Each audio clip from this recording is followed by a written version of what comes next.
IFGT, Institute of Fashion and Garment Technology. വരാനിരിക്കുന്ന മഹാരാഷ്ട്ര നിയമസഭാ തെരഞ്ഞെടുപ്പിൽ വൻ വിജയപ്രതീക്ഷയിലാണ് ബിജെപിയും സഖ്യകക്ഷിയായ ശിവസേനയും.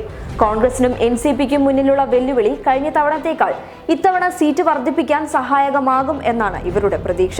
പ്രതിപക്ഷത്തെക്കാൾ പാർട്ടിക്കുള്ളിലെ പൊട്ടിത്തെറിയാണ് ഇപ്പോൾ നേതൃത്വത്തെ ആശങ്കപ്പെടുത്തിയിരിക്കുന്നത്. കഴിഞ്ഞ ലോക്സഭാ തെരഞ്ഞെടുപ്പിലാണ് പിണക്കം മറന്ന് ബിജെപിയും ശിവസേനയും ഒന്നിച്ചത്. എന്നാൽ വരാനിരിക്കുന്ന നിയമസഭാ തെരഞ്ഞെടുപ്പിന് മുൻപ് തന്നെ സഖ്യത്തിനുള്ളിൽ വിള്ളലുകൾ ഉണ്ടായിട്ടുണ്ട് എന്നാണ് റിപ്പോർട്ടുകൾ. സീറ്റ് വിഭജനം തന്നെയാണ് ഇരുവർക്കുമിടയിലെ പ്രശ്നം. കഴിഞ്ഞ തവണത്തെ ലോക്സഭാ തെരഞ്ഞെടുപ്പിലെ ധാരണ പ്രകാരം സീറ്റുകൾ തുല്യമായി വിഭജിക്കണം എന്നാണ് ശിവസേനയുടെ നിലപാട്.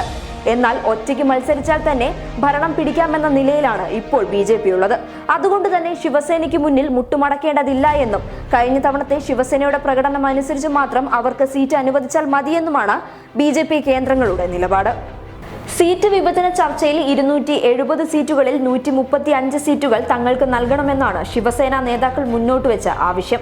എന്നാൽ കഴിഞ്ഞ 5 വർഷത്തെ BJPയുടെ തിരഞ്ഞെടുപ്പ് വിജയങ്ങളും വളർച്ചയും പരിഗണിക്കുമ്പോൾ കൂടുതൽ സീറ്റുകൾ തങ്ങൾക്ക് അർഹതയുണ്ട് എന്നാണ് BJP നേതാക്കളുടെ നിലപാട്.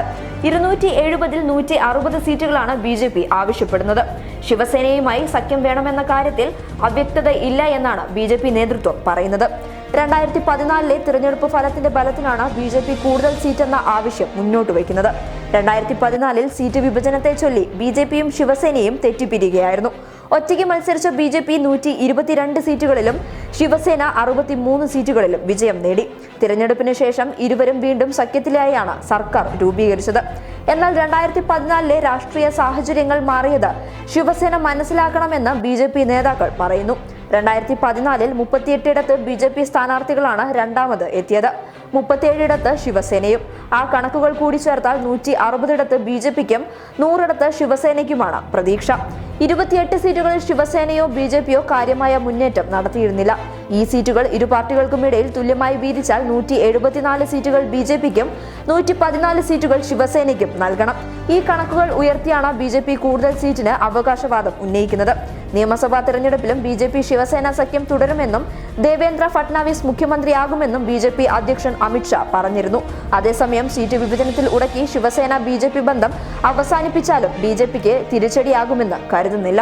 News desk public Kerala.